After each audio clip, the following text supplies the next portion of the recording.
الحمد للہ رب العالمین والصلاة والسلام علی سید الانبیاء والمرسلین وعلی آلہ واصحابہ اجمعین۔ اللہم رب اشرح لی صدری ویسر لی امری واحلل عقدۃ من لسانی یفقہوا قولی۔ اللہم الہمنا رشدنا واعذنا من شرور انفسنا۔ اللہم ارنا الحق حقا وارزقنا اتباعہ وارنا الباطل باطلا وارزقنا اجتنابہ، آمین یا رب العالمین۔ میرے بزرگوں، دوستوں، نوجوان ساتھیوں، معزز سامعین اکرام، حاضرین محترم، الحمدللہ بہت ہی قابل تعریف ہے ہمارے سارے تمام مقتدی جو بکثرت شرکت کرتے ہیں اور بڑے ذوق اور شوق کے ساتھ، اور الحمدللہ بڑے عمل کے جذبے کے ساتھ اللہ تعالی ہم سب پر اسی طرح اپنا فضل و کرم، اپنی سلامتی بنائے رکھے۔ شیطان ملعون ابلیس کی بدنگاہی سے اس پربہار اور اس خوشنما منظر کو محفوظ رکھے۔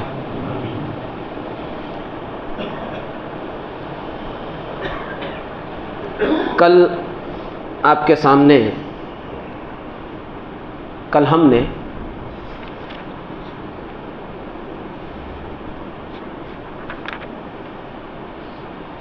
سورہ بقرہ شریف کی 44 آیات کی تفسیر مکمل کی تھی۔ آج آیت نمبر 45 سے ہم شروع کرتے ہیں۔ اعوذ باللہ من الشیطان الرجیم، بسم اللہ الرحمن الرحیم۔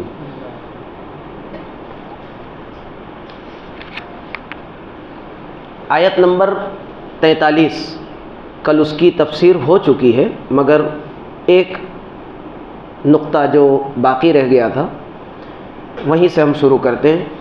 اَتَأْمُرُونَ النَّاسَ بِالْبِرِّ وَتَنْسَوْنَ أَنفُسَكُمْ وَأَنْتُمْ تَتْلُونَ الْكِتَابَ،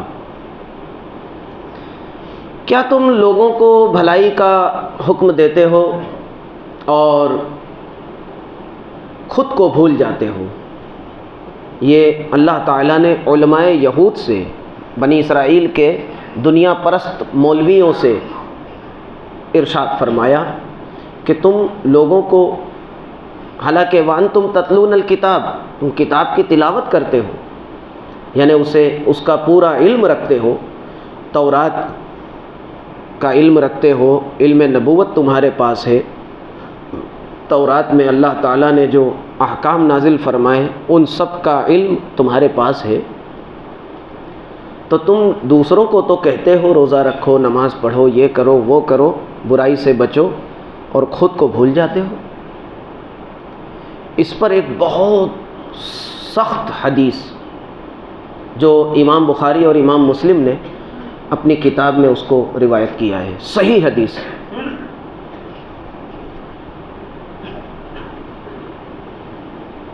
یجاء، اللہ کے محبوب صلی اللہ علیہ وآلہ وسلم ارشاد فرماتے ہیں، یجاء بالرجل یوم القیامہ فیلقى فی النار فتندلق به اقتابه فیدور بها فی النار كما يدور الحمار برحاه فیطیف به اہل النار فیقولون یا فلان ما لك ما اصابك الم تكن تأمرنا بالمعروف وتنهانا عن المنکر قال كنت آمركم بالمعروف ولا آتیہ وأنهاكم عن المنکر وآتیہ۔ یہ پوری حدیث او کما قال علیہ السلام۔ حضور فرماتے ہیں ایک شخص کو قیامت کے دن لایا جائے گا، پیش کیا جائے گا، اور اسے جہنم میں ڈال دیا جائے گا۔ جب وہ جہنم میں ڈال دیا جائے گا تو اس کی آنتیں جو ہے، اتڑیاں، وہ باہر آ جائیں گی اور وہ اس کے ارد گرد چکر لگائے گا، اور اس کی مثال حضور نے دی فیدور بہا فی النار کما یدور الحمار برحا، جیسے گدھا چکی کے ارد گرد چکر کاٹتا ہے، ایسے وہ چکر کاٹے گا اپنی اتڑیوں کے ارد گرد. تو تمام اہل جہنم وہ سب جمع ہو جائیں گے، اسے پہچان لیں گے اس شخص کو، اور اس کے پاس آ کے کہیں گے کیا بھائی یہ تیرا حال کیسے، تو یہاں کیسے؟ جہنمی اس کے ارد گرد جمع ہو جائیں گے اور اس سے پوچھیں گے کہ تجھے کیا ہوا، یہاں کیسے پہنچا؟ دنیا میں تو ہم آپ کی اتباع کرتے تھے، ہم آپ کے ہاتھ چومتے تھے اور نذرانے پیش کیا کرتے تھے، بڑا اللہ والا سمجھتے تھے، کیا تو ہمیں نیکی کا حکم دیتا اور برائی سے منع نہ کرتا تھا؟ تو تو بڑی بڑی تقریریں، بڑے بڑے وعظ کرتا تھا. وہ جواب دے گا ہاں میں تمہیں تو نیکی کا حکم دیتا تھا مگر خود نیک کام نہیں کرتا تھا. میں تمہیں برائی سے تو روکتا تھا مگر میں خود برے کام کرتا تھا. آج اس کی گرفت آ گئی، اللہ تعالیٰ نے مجھے اس کا بدلہ آج دے دیا. اللہ اکبر، کتنی سخت حدیث ہے. حضرت جنید بغدادی بہت بڑے بزرگ رحمۃ اللہ تعالیٰ علیہ، غالباً تبع تابعین میں آپ کا دور ہے. وہ تقریر اور وعظ اور نصیحت انہوں نے بالکل اچانک بند کر دیا. چند اپنی خانقاہ میں، اپنے حجرے میں بھی 4 لوگوں کے سامنے بھی خاموش رہتے. تو یہ سلسلہ کئی دن تک چلا. تو چونکہ یہ تمام حدیث قرآن کی، یہ تمام آیتیں جو کل میں نے پیش کی تھی آپ کے سامنے، تو مریدین نے اور اس دور کے جو ان کے طالبین تھے عرض کیا. ایک دن سب نے اکٹھا ہو کر بڑی گزارش کی کہ آپ کچھ ارشاد کیوں نہیں فرماتے، آپ خاموشی آپ نے اختیار کیوں کر لی؟ تو انہوں نے یہی سب باتیں پیش کی کہ میں خوف زدہ ہوں اللہ کے غضب اور اس کی گرفت سے، کہ کہیں میں ایسی بات کی تعلیم نہ دوں تمہیں کہ جس پہ میں خود عمل نہ کر سکوں. یہ سلسلہ چلا اور پھر بھی آپ نے وعظ و نصیحت کا سلسلہ شروع نہیں کیا. پھر آپ کے سامنے ایک حدیث آئی، آپ قوم کا حال بھی دیکھ رہے ہیں اور اس پر صبر بھی نہیں ہے کہ لوگوں کی اصلاح بہت ضروری ہے، یہ جذبہ بھی ہے. تو ایک حدیث آپ کے سامنے آئی کہ اللہ یؤید الدین بفاجرہ، اللہ فاجروں سے بھی اپنے دین کی تائید کروا لیتا ہے. فاجروں سے بھی اللہ تعالیٰ اپنے دین کا کام لے لیتا ہے. پھر آپ نے اطمینان ہوا آپ کو اور آپ نے وعظ و نصیحت کا سلسلہ شروع کیا. جب پوچھا کہ حضرت آپ نے تو بند کر دیا تھا پھر شروع کیا، تو آپ نے یہ حدیث سنائی کہ جب میں نے یہ حدیث پڑھی تو پھر میں نے یہی گمان کر لیا کہ میں ہی وہ فاجر ہوں جس سے اللہ دین کا کام تو لے رہا ہے. یہ آپ کی عاجزی، یہ انکساری، ورنہ آپ تو اللہ کے ولی تھے، عارفین میں سے تھے. اللہ اکبر. تو یہ جو منصب ہے یہ وعظ و نصیحت کا، یہ بہت باریک اور بہت ہی متقاضی ہے. یہ منصب بہت ذمہ داری کا منصب ہے. اس لیے اللہ تعالیٰ اگر کسی کو یہ منصب دے تو وہ سیدھے اللہ اور اس کے رسول کا فرمان قوم تک پہنچائے، واقعات قصہ گوئی سے گریز کرے کہ کل قیامت کے دن اگر میں، اسی لیے قصہ اور واقعات یہی وجہ ہے کہ کل اگر قیامت کے دن وہ بات جھوٹ ہو گئی، چونکہ بہت ساری غیر مستند باتیں، بہت ساری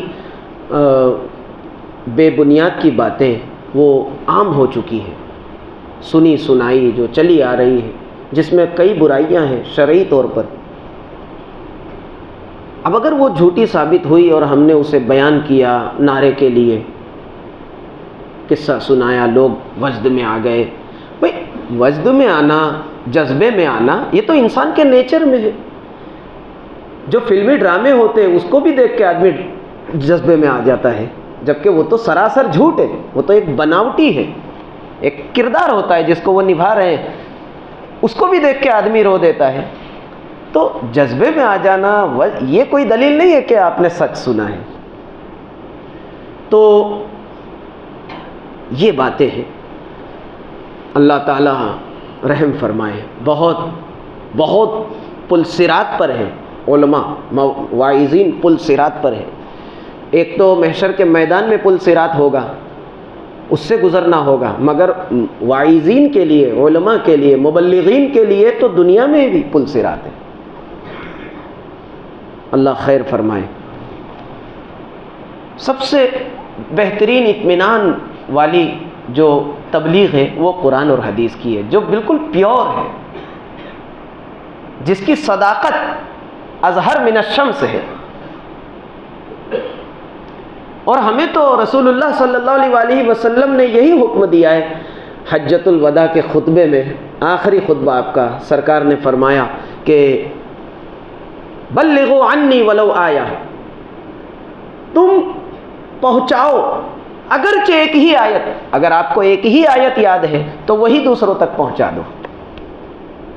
فَلْيُبَلِّغِ الشَّاهِدُ الْغَائِبَ، حضور نے فرمایا جو یہاں حاضر ہیں وہ لوگ جو حاضر نہیں ہیں ان تک یہ تمام خطبات جو ہم نے کہا، سرکار نے جو فرمایا اسے پہنچا دو، اگرچہ ایک ہی آیت تم تک پہنچی ہو یا ایک ہی آیت تمہیں یاد ہو، مگر آیت ہو وہ صحیح حدیث ہو۔ اسی لیے بڑے اتنے محدثین، اللہ اکبر، اللہ تعالیٰ نے کتنے بڑے بڑے جید علماء کو پیدا کیا اور حدیث کے اماموں کو پیدا کیا، انہوں نے کتنی کاٹ چھانٹ کی، کیونکہ غیروں نے حدیث میں ملاوٹ کر دی تھی۔ امام بخاری تقریباً 1,00,000 سے زیادہ حدیثوں کے حافظ تھے، مگر اپنی کتاب جب انہوں نے حدیث جمع کیا تو صرف تقریباً 7,700 یعنی 7,700 احادیث کو ہی جمع کیا۔ بتاؤ، 1,00,000 حدیثوں کے حافظ، کتنا احتیاط کہ کہیں اگر کوئی جھوٹی بات ہم نے پہنچا دی امت کو تو قیامت کے دن گرفت ہو جائے گی۔ اتنا احتیاط، یہ احتیاط کا مقام ہے۔ حضرت سیدنا فاروق اعظم رضی اللہ تعالیٰ عنہ کے بارے میں مشہور ہے کہ بہت کم روایت آپ سے، بہت کم، کیونکہ حضور علیہ الصلوۃ والسلام کا وہ فرمان عالی شان۔ کسی نے پوچھا بھی کہ آپ سے بہت کم روایتیں، تو آپ نے فرمایا کہ یہ میرا احتیاط ہے، مجھے خوف ہے۔ حضور نے فرمایا جس نے میری طرف کسی جھوٹی بات کو منسوب کیا وہ اپنا ٹھکانہ جہنم میں بنا لے۔ اللہ اکبر، یہ بہت احتیاط کا مقام ہے۔ بہرحال تو اللہ تعالیٰ نے فرمایا اتامرون الناس بالبر وتنسون انفسکم وانتم تتلون الکتاب افلا تعقلون، کیا تم لوگوں کو نیکی کا حکم دیتے ہو اور خود کو بھول جاتے ہو جبکہ تم کتاب کی تلاوت بھی کرتے ہو؟ افلا تعقلون، تو عقل سے کام کیوں نہیں لیتے؟ واستعینوا بالصبر والصلاۃ وانھا لکبیرۃ الا علی الخاشعین، اور تم صبر اور نماز کے ذریعے اللہ کی مدد طلب کرو، اور بے شک یہ بہت بھاری ہے مگر عاجزی کرنے والوں پر بھاری نہیں۔ سبحان اللہ، بہت بہترین شاندار آیت۔ یہ مخاطبین تو وہی لوگ ہیں، علماء یہود اور تمام بنی اسرائیل، مگر یہ حکم عام ہے تمام مسلمانوں، پوری امت کو، کہ جب بھی تمہیں کوئی مشکل مرحلہ پیش آئے تو فوراً اللہ کی طرف رجوع کرو، کیونکہ وہی ہے کارساز، وہی ہے علیم و خبیر، وہی ہے مسبب الاسباب۔ تم بھنور میں پھنس گئے ہو، وہاں سے بھی اللہ تعالیٰ، جہاں سے بچنا ناممکن ہو، پروردگار اگر بچانا چاہے تو وہاں سے بھی تمہیں بچا لے جائے۔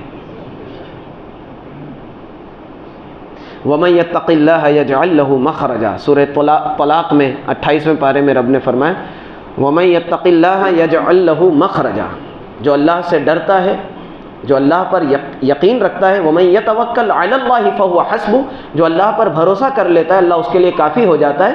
وَمَن يَتَّقِ اللَّهَ يَجْعَل لَّهُ مَخْرَجًا، اور جو اللہ تعالیٰ کا تقوی اختیار کرتا ہے اللہ اس کو نکلنے کے راستے فراہم کر دیتا ہے اگر وہ پھنس جائے کسی مرحلے میں۔ وَيَرْزُقُهُ مِنْ حَيْثُ لَا يَحْتَسِبُ، اور اسے رزق ایسی جگہ سے پہنچا دیتا ہے جہاں سے وہ سوچا بھی نہیں ہوتا ہے کہ یہاں سے مجھے مدد مل جائے گی، اس کے گمان میں بھی نہیں ہوتا ہے، اللہ وہاں سے مدد بھیج دیتا ہے۔ تو سب سے بہترین تمام عبادات میں سب سے افضل عبادت نماز ہے، اور تمام مشکلوں کا حل نماز ہے، تمام پریشانیوں سے نجات واحد ذریعہ نماز ہے، تمام بیماریوں سے شفا نماز میں ہے۔ نماز اللہ تعالیٰ نے کیسی عظیم الشان نعمت ہمیں عطا کی ہے، اللہ اکبر۔ جب اللہ چاہے گا کوئی ایسا موقع ہوگا تو نماز کو ہم سائنسی نقطۂ نظر سے آپ کے سامنے پیش کریں گے کہ سائنس نماز کے جو ارکان ہیں اس کے بارے میں سائنس کا کیا کہنا ہے، رکوع سجدہ کتنے فوائد ہے، جسمانی فائدہ اور روحانی تو ہے ہی ہے، اللہ کی عبادت تو ہے ہی ہے، وہ فرض تو ہے ہی ہے، مگر اس کے جسمانی فوائد بے شمار ہیں، آنکھوں کی روشنی، سردی کا علاج ہے اس میں، لوگ عام طور سے لوگوں کو الرجی ہوتی ہے، بار بار سردی ہو جاتی ہے، تو سردی کا بھی علاج ہے، پرماننٹ علاج ہے، پن اس طریقے سے نماز پڑھیے تو سنت رسول صلی اللہ علیہ وسلم کے مطابق ہو تو۔ اور پھر سب سے بہترین بات تو یہ کہ جو اللہ نے فرمائی اتل ما اوحی الیک من الکتاب واقم الصلاۃ، تلاوت کرو اس کی جو تمہاری طرف وحی نازل کی گئی یعنی قرآن کی، واقم الصلاۃ، اور نماز کو قائم رکھو، ان الصلاۃ تنہی عن الفحشاء والمنکر، بے شک نماز بے حیائی اور بری باتوں سے روکتی ہے، وَلَذِكْرُ اللَّهِ اکبر، اور اللہ کا ذکر ہی سب سے بڑا ہے، یعنی نماز اللہ کا ذکر ہے جو سب سے بڑا ہے۔ یہ آیت کریمہ سے استدلال کیا کہ نماز سب سے بڑا ذکر ہے اللہ کا، سب سے بڑی عبادت ہے۔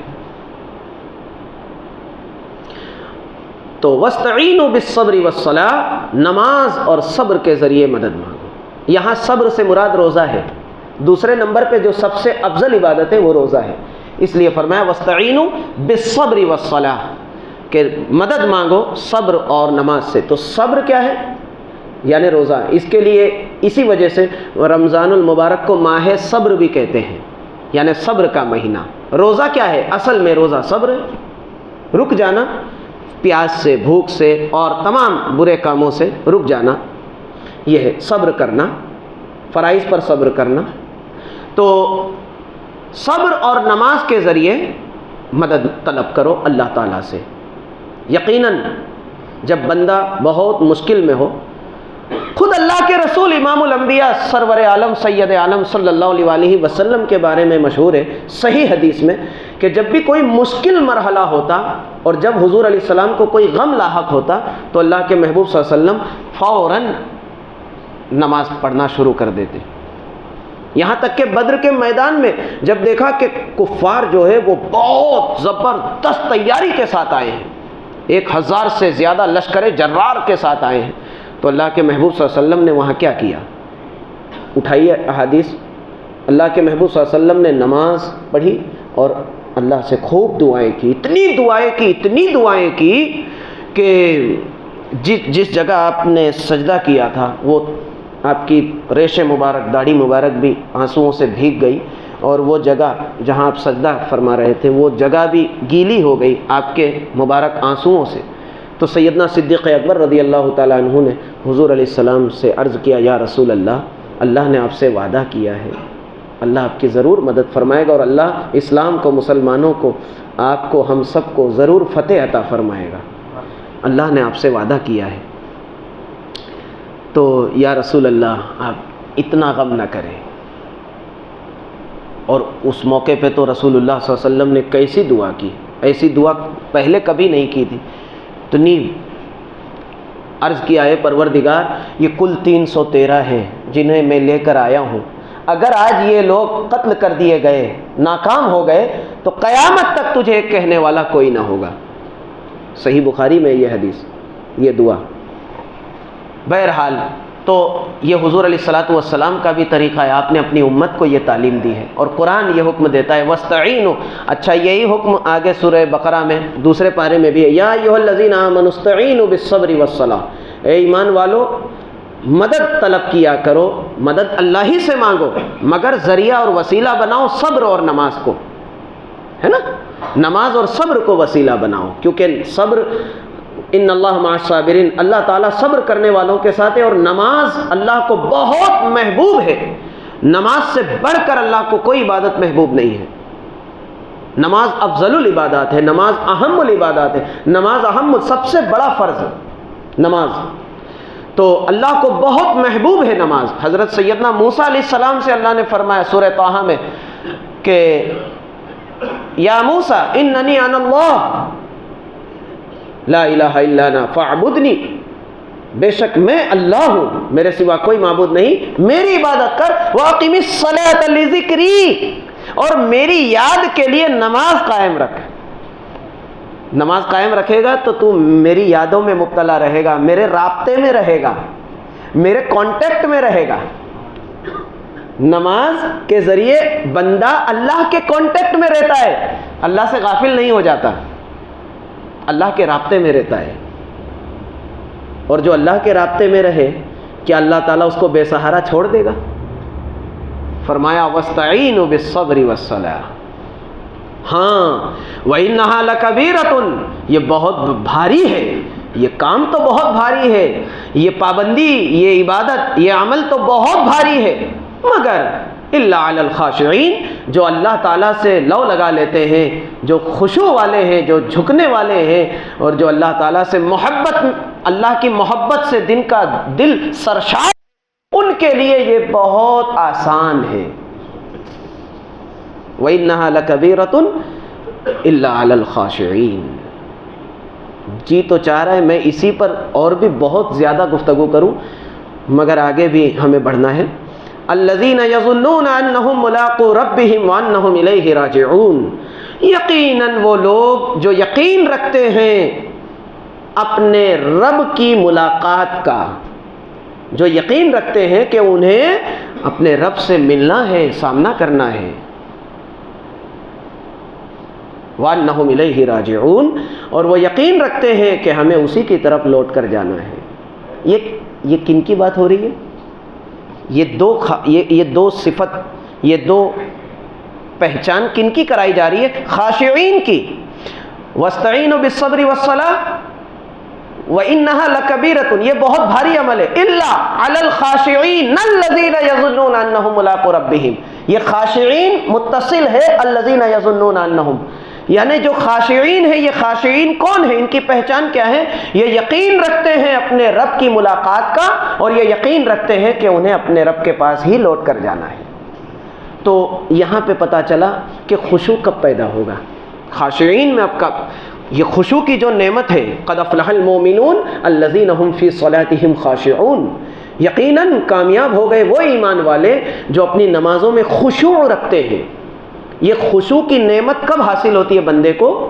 الذین یظنون انہم ملاقو ربہم وانہم الیہ راجعون، یعنی جو اس بات پر یقین کر لیتے ہیں کہ اللہ تعالیٰ سے سامنا کرنا ہے اور اسی کی طرف لوٹ کر جانا ہے، اس کے سوا کوئی چارہ نہیں ہے۔ جب اس بات، ان دو چیزوں پر یقین ہو جائے گا، خود بخود خشوع دل میں آ جائے گا، خود بخود خشوع پیدا ہو جائے گا دل میں، اور نماز میں خشوع آ جائے گا۔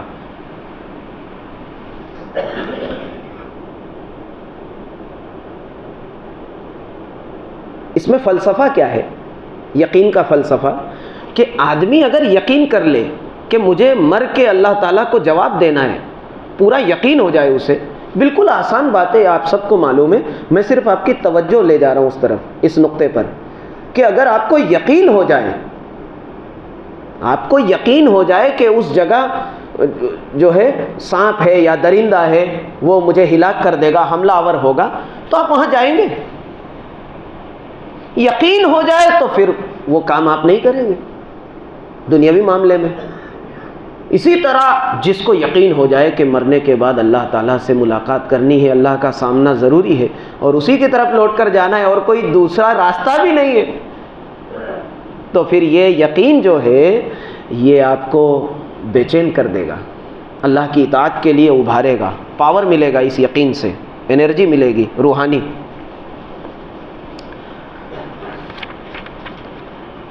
اب یہاں پر یہ آیت نمبر 46 مکمل ہوئی، اور رکوع بھی مکمل ہوا۔ اب یہاں سے پھر اللہ تعالیٰ پھر بنی اسرائیل کو مخاطب کرتا ہے، یا بنی اسرائیل اذکروا نعمتی التی انعمت علیکم وانی فضلتکم علی العالمین۔ اے بنی اسرائیل، یاد کرو میرے ان احسانوں کو جو میں نے تم پر کیے، وانی فضلتکم علی العالمین، اور میں نے تمہیں تمام جہانوں پر فضیلت عطا کی، تمہیں وہ نعمتیں عطا کی جو کسی کو نہیں دیا۔ اور وہ احسان کیا ہے؟ حضرت سیدنا موسیٰ علیہ السلام نے فرمایا وَإِذْ قَالَ مُوسَىٰ لِقَوْمِهِ يَا قَوْمِ اذْكُرُوا نِعْمَةَ اللَّهِ عَلَيْكُمْ إِذْ جَعَلَ فِيكُمْ أَنْبِيَاءَ وَجَعَلَكُمْ مُلُوكًا وَآتَاكُمْ مَا لَمْ يُؤْتِ أَحَدًا مِنَ الْعَالَمِينَ۔ حضرت سیدنا موسیٰ علیہ السلام نے فرمایا کہ اپنی قوم سے کہا کہ اے میری قوم، تم پر اللہ نے جو احسان کیا ان کو یاد کرو کہ اس نے تم میں پیغمبر پیدا کیے۔ سب سے بڑا رب کا احسان بھائی، جو ان کے لیے جو من و سلوہ آیا، سمندر میں راستہ بنا، پتھر سے چشمے جاری ہو گئے، یہ تو سب نارمل ہے۔ سب سے بڑا احسان اللہ تعالیٰ کا جو بنی اسرائیل پہ رہا، یہ رہا کہ ان کی نسل میں، ان کے کنبے میں اللہ تعالیٰ نے نبوت کو جاری رکھا۔ نبوت سے بڑی کوئی نعمت نہیں ہے۔ نبی کا ہونا یہ سب سے بڑی نعمت ہے، اس سے اوپر کوئی نعمت نہیں۔ ہم سب کے لیے سب سے بڑی، سب سے عظیم، سب سے بڑا اللہ تعالیٰ کا فضل، کرم، وہ جناب محمد الرسول اللہ صلی اللہ علیہ وسلم۔ ہمارے لیے ہمارے نبی سے بڑی کوئی نعمت نہیں ہے۔ اسی طرح اللہ نے، سیدنا موسیٰ علیہ السلام نے فرمایا کہ تم میں اللہ تعالیٰ نے نبیوں کو رکھا، پیدا کیا، اور تمہیں ان کی آل میں پیدا کیا۔ کتنی بڑی بات ہے۔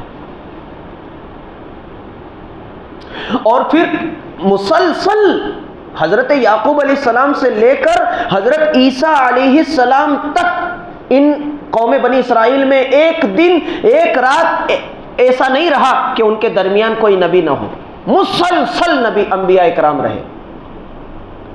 یہ احسان، یا بنی اسرائیل اذکروا نعمتی التی انعمت علیکم وانی فضلتکم علی العالمین۔ ایک بات اور میں یہاں کلیئر کر دوں کہ بنی اسرائیل کو اللہ تعالیٰ نے جو فرمایا کہ میں نے تمہیں تمام جہانوں پر فضیلت دی ہے، یہ اس دور کے، ہر زمانہ ایک عالم ہے، یعنی اس دور میں جب تک بنی اسرائیل رہے اور بھی انسان تھے، اور بھی خاندان تھے، اور بھی قبیلے تھے، مگر ان تمام انسانوں میں، ان تمام خاندانوں میں سب سے عظیم خاندان بنی اسرائیل۔ ورنہ اللہ تعالیٰ نے امت محمدیہ کو اولین اور آخرین تمام زمانوں میں، تمام امتوں میں سب سے بہترین، سب سے افضل امت کا اعزاز اللہ نے امت محمدیہ کو عطا فرمایا کنتم خیر امت اخرجت، تم سب سے بہترین امت ہو، تم سے بہتر کوئی امت نہیں ہے۔ کیسی اللہ تعالیٰ نے ہمیں کتنا بڑا مقام عطا کیا ہے۔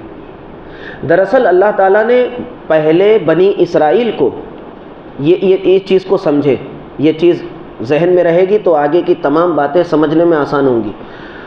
اللہ تعالیٰ نے بنی اسرائیل کو ایک عہدہ دیا۔ کون سا عہدہ؟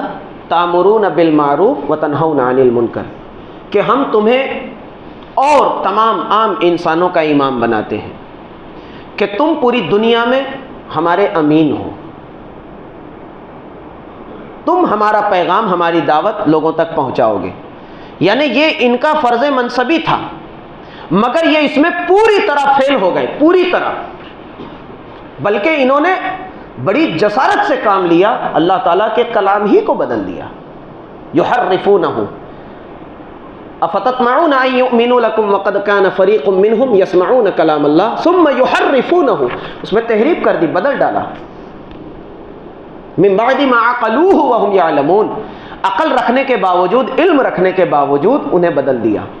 تو اتنا بڑا گناہ کیا، بجائے اس کلام کو امانت کے ساتھ دوسروں تک، تمام جہان تک پہنچانا، بجائے اس کے انہوں نے اسی کلام کو چھیڑ چھاڑ کر دیا، اس میں تحریفیں کر دی، اور اللہ کے قہر اور غضب کے شکار ہو گئے۔ لعنت ان پر، لعنت کا طوق ان کے گلے میں ڈال دیا گیا ہمیشہ کے لیے، مستقل۔ تو انہوں نے اپنا جو فرض منصبی ہے، یعنی جو عہدہ ہے، جو اس کا تقاضا ہے، اس کو پورا نہیں کیا، تب اللہ تعالیٰ نے اس امت کو اس عہدے سے معزول کر دیا اور اس عہدے پر قیامت تک امت محمدیہ کو بٹھا دیا کہ اب تمہارا یہ عہدہ ہے، اب تمہارا یہ فرض منصبی ہے. کیا؟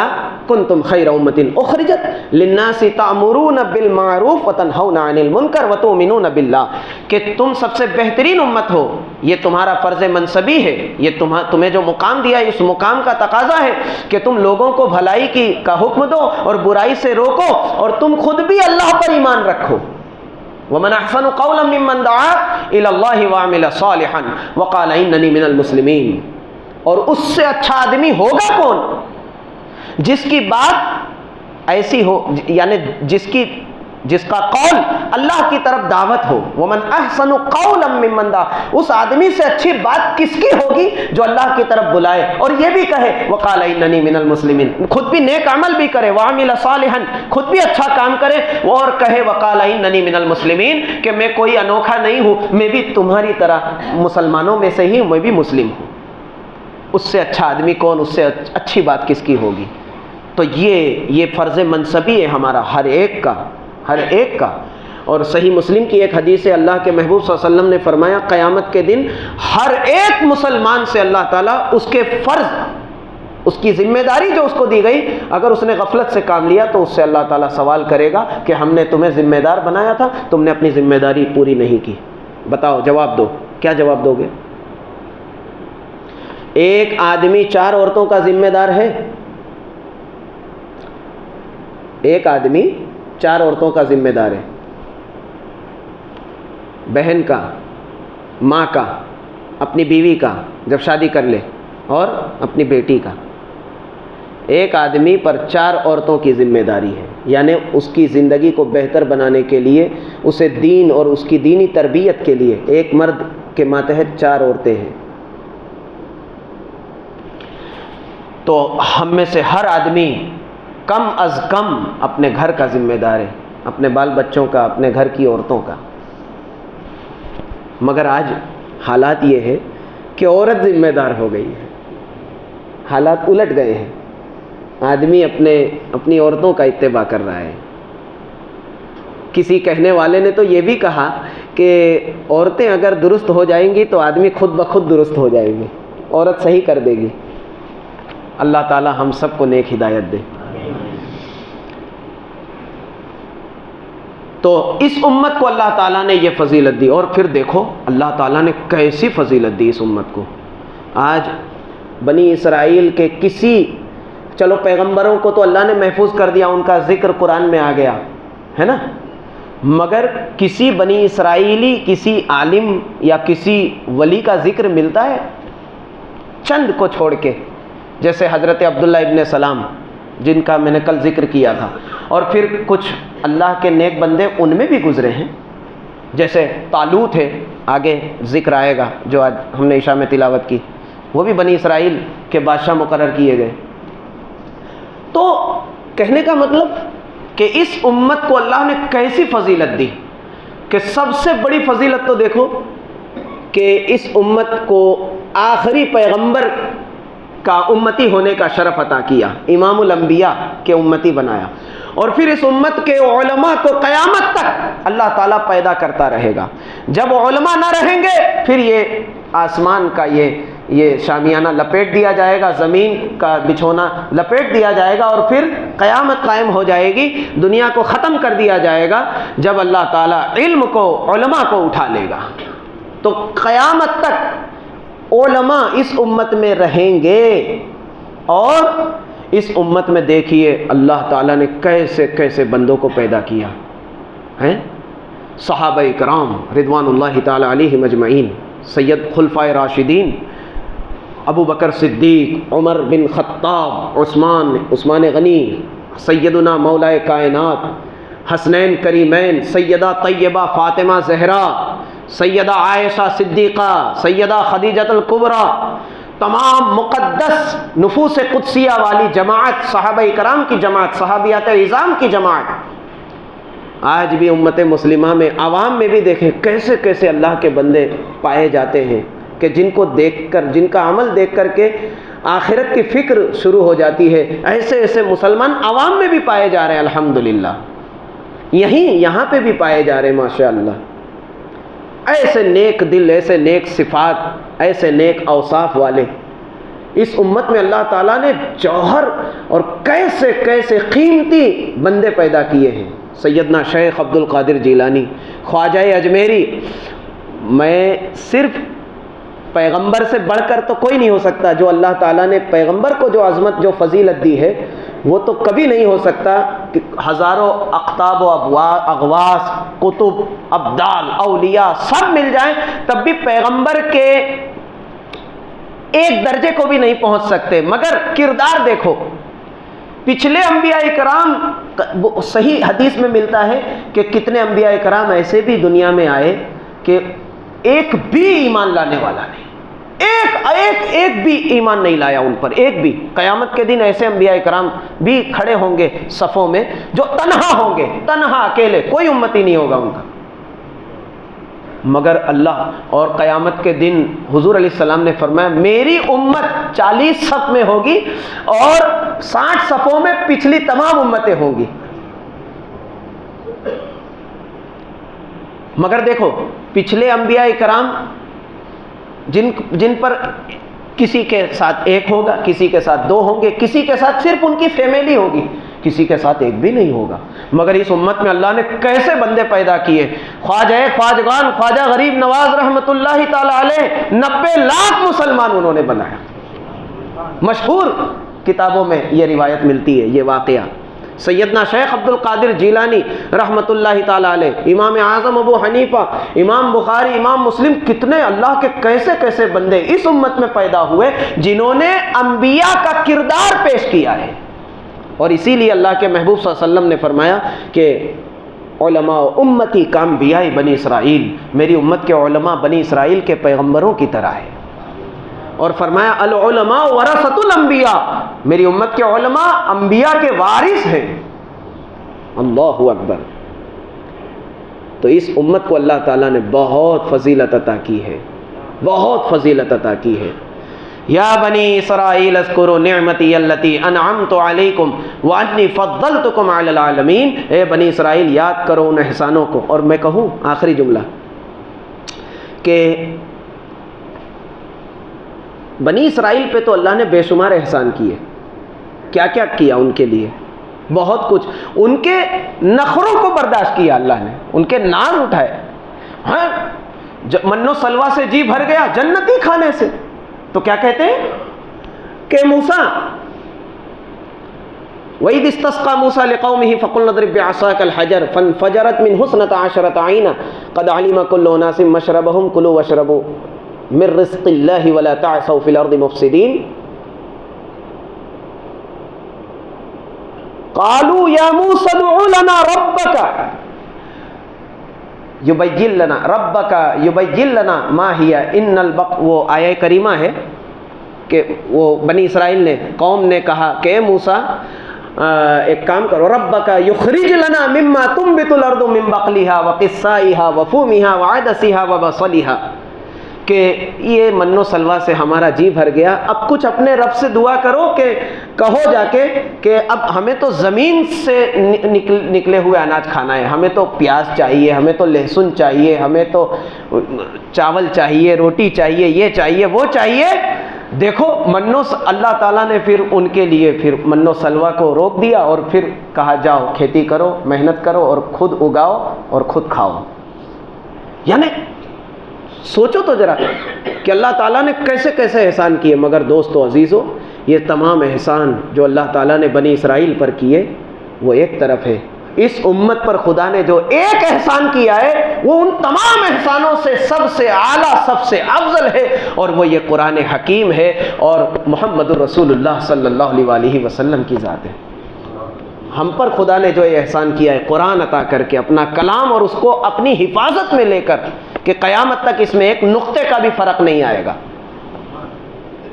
بات سمجھ میں آ رہی ہے میرے دوستو عزیزو؟ تو جس طرح بنی اسرائیل نے جب سرکشی کی، غداری کی، بے وفائی کی تو انہیں احسان یاد دلایا گیا، آج ہمیں بھی اللہ تعالیٰ کے احسانوں کو یاد کرنے کی ضرورت ہے. یہ ترغیب دلایا جا رہا ہے ہمیں کہ اللہ نے ہم پر کیسے کیسے احسان کیے. ان احسانوں کو یاد کرو اور اللہ کے شکر گزار ہو جاؤ، اللہ کے اطاعت گزار ہو جاؤ. یا بنی اسرائیل اذکروا نعمتی التی انعمت علیکم وانی فضلتکم علی العالمین. اور یہ ایک بالکل سامنے کی بات کہہ دوں، اللہ تعالیٰ نے اس امت پر اور بھی ایک بڑا احسان فرمایا، نماز کا پورا ایک نظام عطا فرما کر. مسجدیں آباد ہے، اس میں 5 وقت کی نماز ہے، مسجدوں کے انتظامیہ ہے جو مسجدوں کی خدمت میں لگے رہتے ہیں کہ نمازیوں مصلین کو آنے کے لیے یہاں نماز پڑھنے میں کوئی دقت کوئی پریشانی نہ ہو. پورا ایک سسٹم ہے الحمدللہ. کسی امت میں یہ نہیں رہا. سمجھ میں آ رہی ہے بات؟ کسی امت میں یہ نہیں رہا. مسلمانوں کی اس امت کی جہاں جہاں بستی آباد ہے وہاں ایک مسجد ہے، 5 وقت کی نماز کا پورا انتظام ہے، امام ہے، مؤذن ہے. مسجد کا نظام بہتر چلانے کے لیے اچھے لوگ، کمیٹی، پوری تنظیم ہے الحمدللہ. اور یہ نظام، یہ نماز کا مکمل نظام یہ قیامت تک اسی طرح انشاءاللہ باقی رہے گا. کتنا بڑا احسان ہے اللہ کا ہم پر. ایک ایک چیز کو یاد کرو. اللہ تعالی ہم سب کو نیک عمل کی توفیق عطا فرمائے. اللہم ربنا آتنا فی الدنیا حسنۃ وفی الآخرۃ حسنۃ وقنا عذاب النار. رب اغفر وارحم وانت خیر الراحمین. استغفر اللہ ربی من کل ذنب واتوب الیہ. وصلی اللہ تعالی علی خیر خلقہ وعلی آلہ واصحابہ اجمعین برحمتک یا ارحم الراحمین.